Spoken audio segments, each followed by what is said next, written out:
Hello guys, how are you? I'm Hardeep Singh. Welcome back to your own YouTube channel. IELTS updates and recent exams. For more updates related to recent IELTS exam writing test topics, listening, reading, practice test, and speaking, you got guesswork. Please, guys, participate in everyday listening and reading practice test to achieve your desired band score in your actual IELTS exam. Please hit the like and subscribe button. Press the bell icon for the upcoming notifications. Don't forget like, subscribe and share my YouTube channel and my Facebook page, IELTS updates and recent exams. Now turn to Part 1. You will hear a conversation between a tax office employee and a woman who wants to apply for a tax number. First, you have some time to look at questions 1 to 4.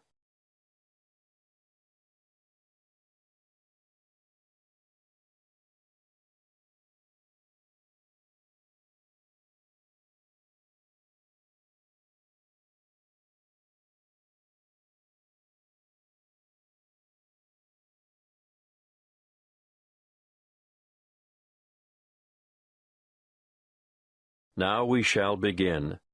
You should answer the questions as you listen, because you will not hear the recording a second time.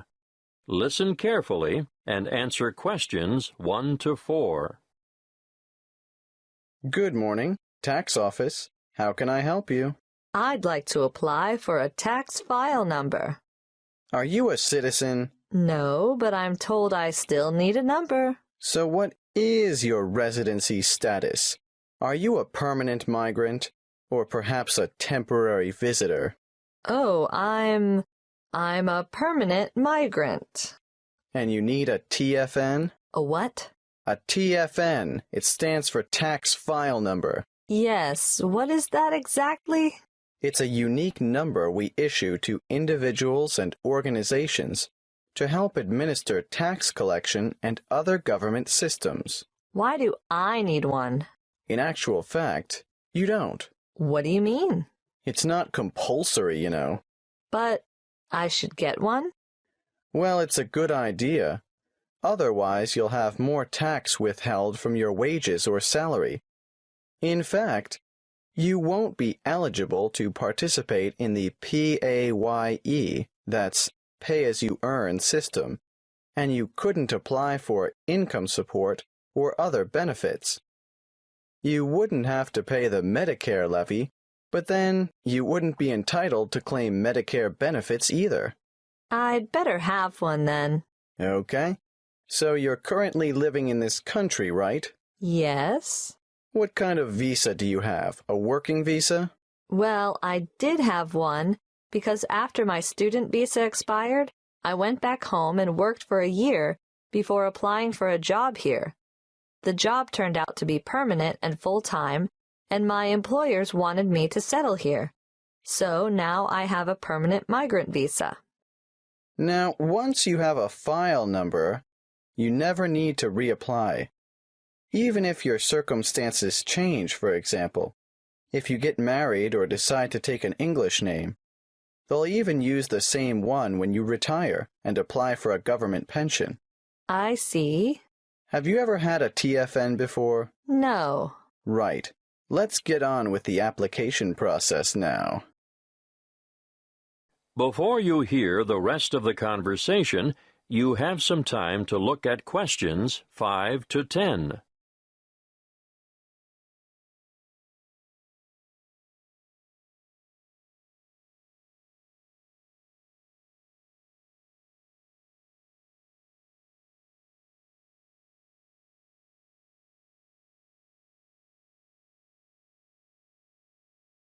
Now listen and answer questions 5 to 10. What is your passport or travel document number? Oh, just a moment. I have it here. JGW 1100536. Where do you come from? I came from Greece. Is that your country of origin? Yes, I came from Greece. Are you Greek? Do you have a Greek passport? No, I was born in Spain.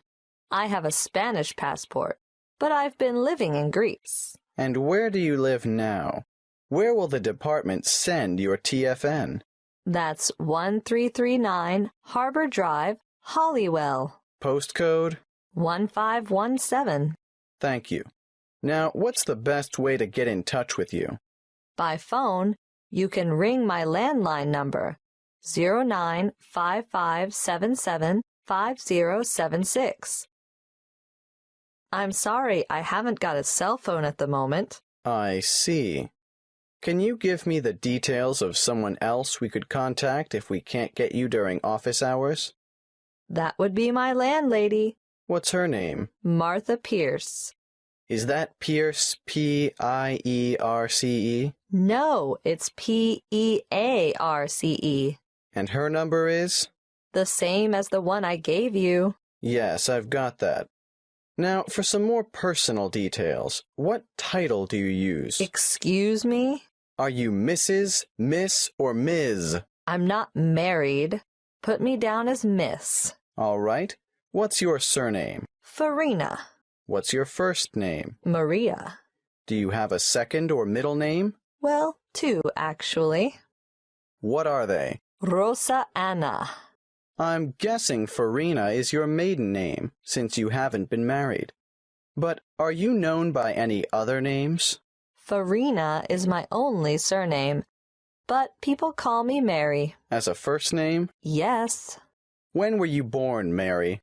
Can you give it to me in the following order? Day, month, and year?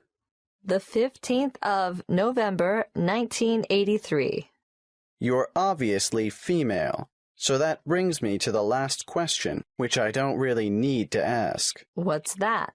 Your husband's name. I don't have one. I know, so I'll just write down N.A. for not applicable. Thank you. That is the end of Part 1. You now have 1 minute to check your answers to Part 1.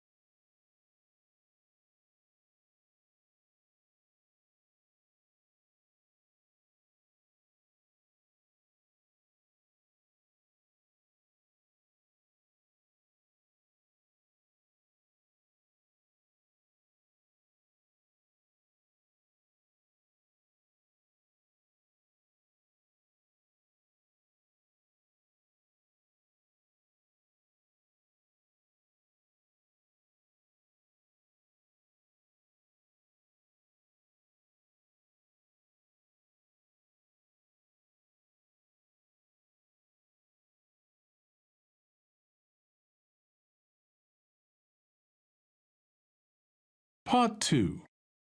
You will hear a talk about keeping children safe on the Internet. First, you have some time to look at questions 11 to 16.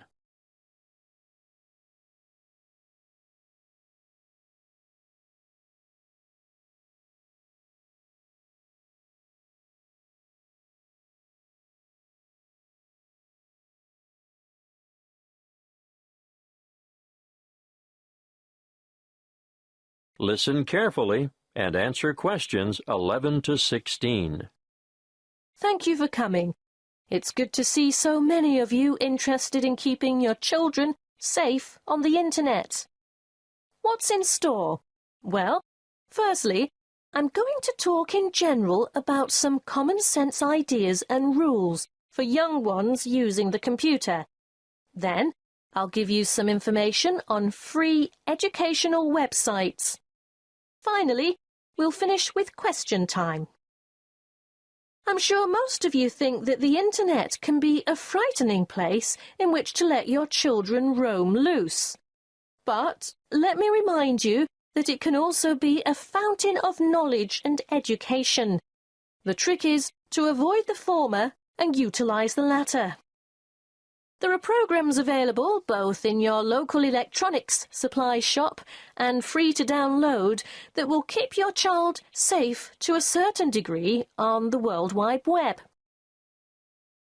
A popular one is Online Family Norris, which bars things like military and social websites. I wouldn't advise you to rely solely on a program to protect your family, though. As good as it is, you cannot abdicate your responsibility as a parent. I'm sure you all know that, or you wouldn't be here. When all is said and done, the best way to keep children safe is to educate them and keep an eye on them. For this reason, you should make sure the computer which your child uses is kept in a communal space, where you can look over their shoulder from time to time. It is paramount that you teach them never to divulge their proper or full name, and to never provide personal information, such as where they live or what their phone number is. Tell them that online friends must remain just that, online, unless they are supervised. It is difficult, I know, to teach children about the dangers of the world when they are so naive, so trusting and innocent. But without going into great detail, you must alert them to the possibility that the people they are chatting with may not be who they say they are.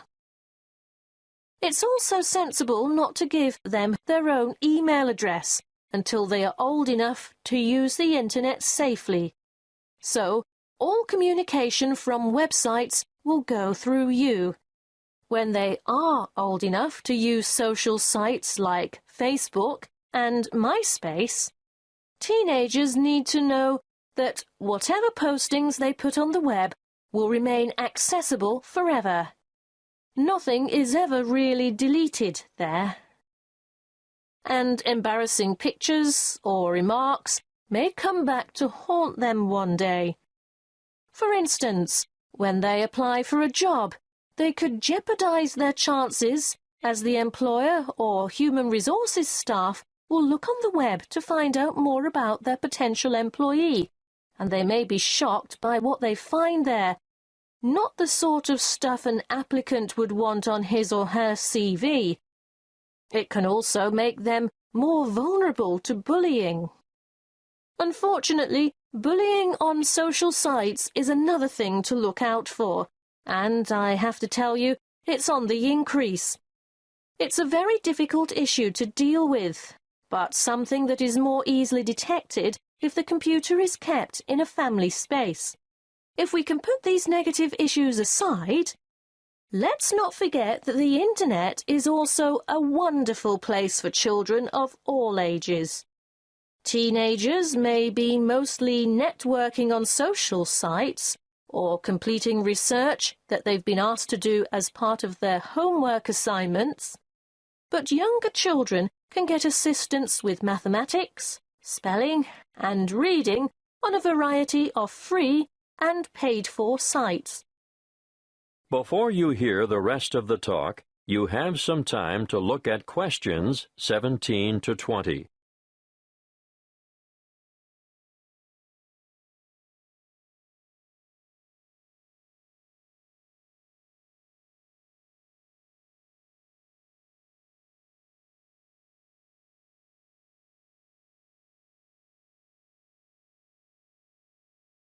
Now listen and answer questions 17 to 20.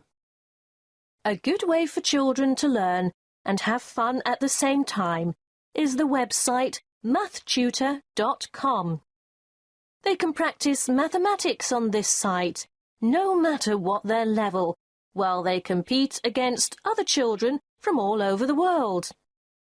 And here's a fun way for primary school children to learn the spelling words for the week.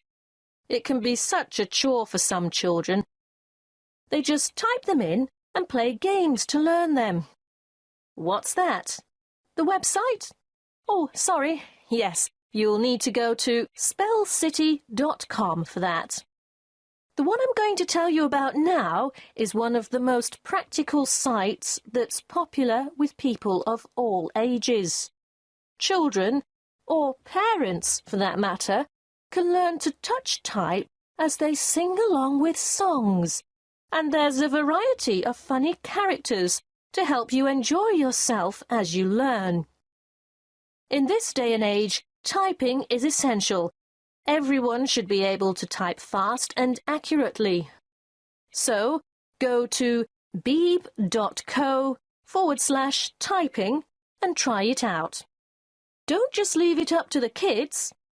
Here's a site that parents can use to download worksheets to extend their children by giving them further practice. It's called coolresources.com, and I can really recommend it, particularly for middle school students. Now, are there any questions? That is the end of Part 2.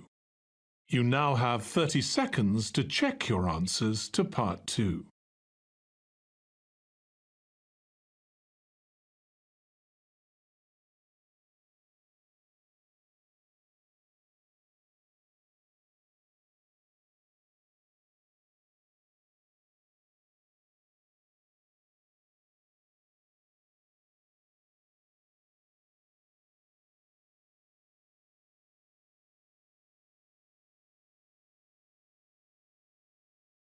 Part 3. You will hear a conversation between two students in the education department who are discussing their first assignment. First, you have some time to look at questions 21 to 28.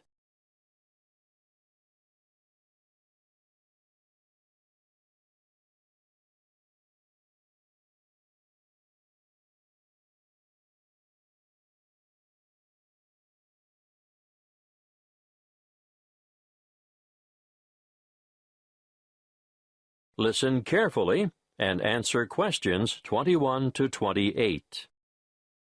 Hey, Ted, what are we going to do about this assignment? Well, Cleo, I think it's pretty straightforward. Oh? Yeah. The topic is why study abroad? I suggest we do a survey of international students, collate the responses, make a graph, and exhibit our findings in the form of a poster. Wow, you have given this some thought, haven't you? Of course. This is only the first assignment. There will be a lot more to come, so let's get this one out of the way quickly. Well, how do we do the survey? I think we need to find a good selection of foreign students. So, how about we go over to the English language school at lunchtime and talk to some of the students there? That's not a bad idea, but we shouldn't limit ourselves to that department. Why not? Well, think about it. They'll all give the same reason, to learn English. Of course, you're right. Well, one of us could cover the language school, and the other could go around the business school. Yes, I know there are a lot of internationals there, too, but I think a random sample from foreign students on campus might give us a better range of answers. What are we going to ask them? Why are you studying abroad? An open question like that could mean we get hundreds of different responses. It would be better if we made up, say, 10 reasons and asked each respondent to place them in order of importance. You're right. That would certainly make collation easier. Any ideas about what these 10 reasons might be? Sure. I've got enough foreign friends to know quite a lot about what motivates them. Okay. Number 1 is... I think that's obvious. How about study abroad is the best way to learn a language? And number 2 is obvious as well. I know. Study abroad gives you the chance to travel. What's third? It's either culture or friendship. Okay, let's go for culture. Study abroad gives you first-hand experience of a different culture. Not just that, but it gives you new experiences as well. Not all of them are good, but it's meeting those challenges and adapting to new situations and solving problems and so on. Let's make that a separate reason. How about study abroad, will compel you to develop new skills? Sounds good. Then study abroad promotes international friendship. What are we up to now? Wait, that was number 5. Do you think learning about yourself is the same as developing new skills? No, I think it's quite different. Probably more closely related to culture. You really mean embracing new concepts and perceptions, don't you? Yes, and reconsidering one's own beliefs and values, or at least seeing them through new eyes. We could make the next one and call it something like, Study abroad provides the opportunity to learn about yourself. We ought to throw in a few about study and work, because I'm sure that rates highly with many foreign students. Of course. Study abroad gives you the opportunity to expand your academic, Academic what? Let's simplify it. Make it the opportunity to study different subjects. Yes, good. It can also enhance the value of your degree. How's that? Well, I think you can take courses you would never have had the opportunity to take on your home campus, and employers will know also that your language skills have been given quite a boost. Isn't that the same as number 7? No, I think it's a separate issue. All right, keep it. Now, I think this next one is more important. Shall I change the order? No, no need. The students are going to rank them according to their views. So what is it? Study abroad enhances employment opportunities. Ugh, why didn't I think of that? Anyway, there's one even more obvious than that. Let me guess. Study abroad broadens your mind? Exactly. Okay. Now we have 10. Let's print off 100 questionnaires and go and do the survey. Before you hear the rest of the conversation, you have some time to look at questions 29 to 30.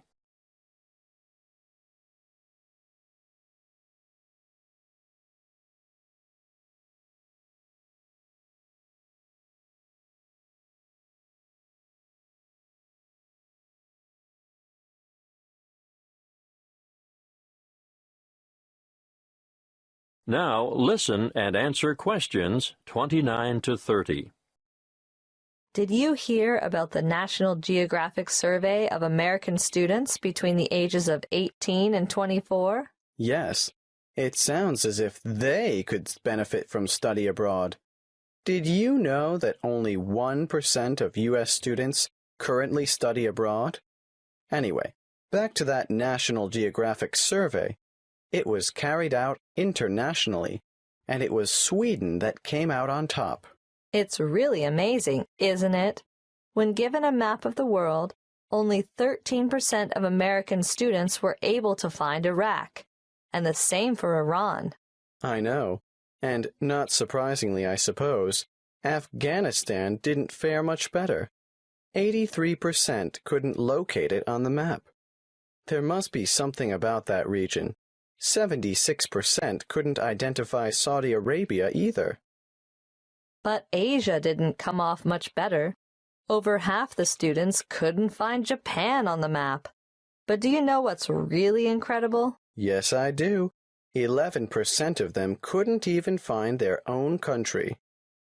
It's no wonder the USA scored near the bottom, only 2 points above Mexico, which was ranked last. That is the end of part 3.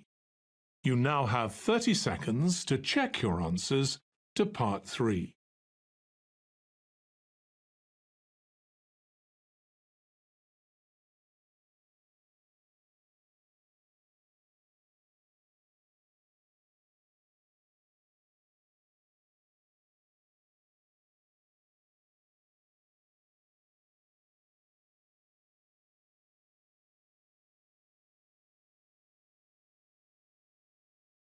Part 4.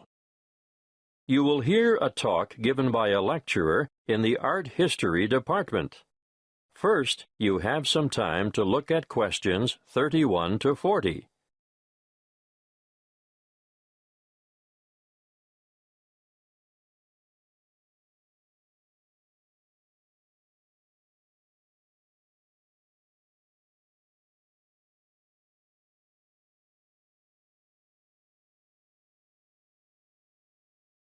Listen carefully and answer questions 31 to 40.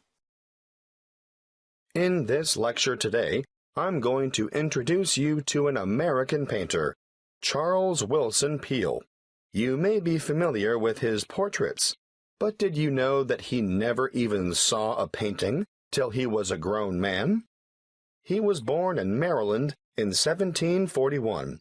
His father died when he was 9, and the family struggled financially for the next few years, and Charles became a saddle-maker's apprentice. One day, he went to Norfolk for supplies, and there he saw paintings for the first time. He thought they were so bad that he felt sure he could do better, so he decided to make painting his career. In 1766, he went to London to study painting with Benjamin West. Whilst there, he painted this portrait in 1768. See Slide 1, Pitt as a Roman senator. Notice how elaborately symbolical this portrait is. The symbolism arises, of course, from Pitt's famous speech to the British Parliament, where he draws an analogy between the ancient Roman Senate's view of a barbaric Britain and the prevailing European view of the time of a barbaric African continent fueling the slavery trade. Perhaps you didn't know that the Romans used Britons as slaves. But I digress. Back to Peale. He returned to America and in 1772 painted the first ever portrait of George Washington. See Slide 2.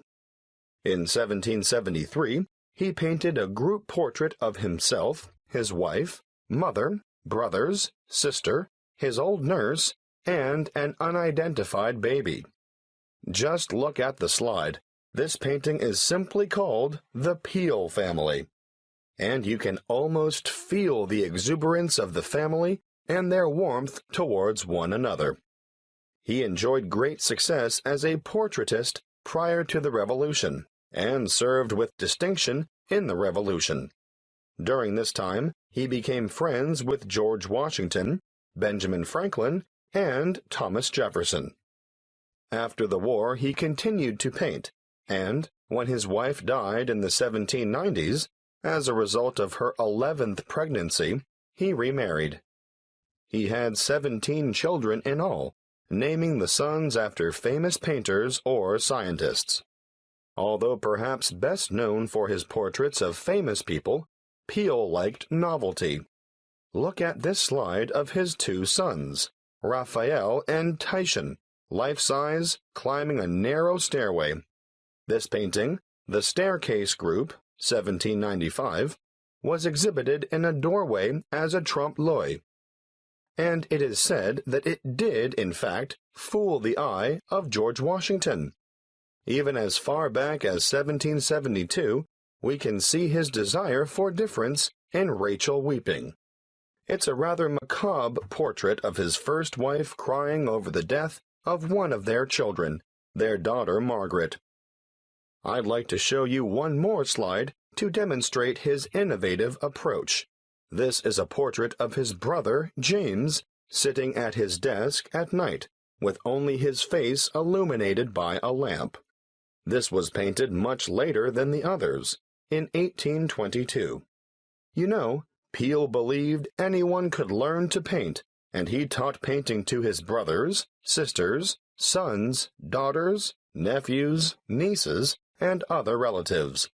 4 of his sons, Titian, Rubens, Rembrandt, and Raphael, became painters, as did his brother James.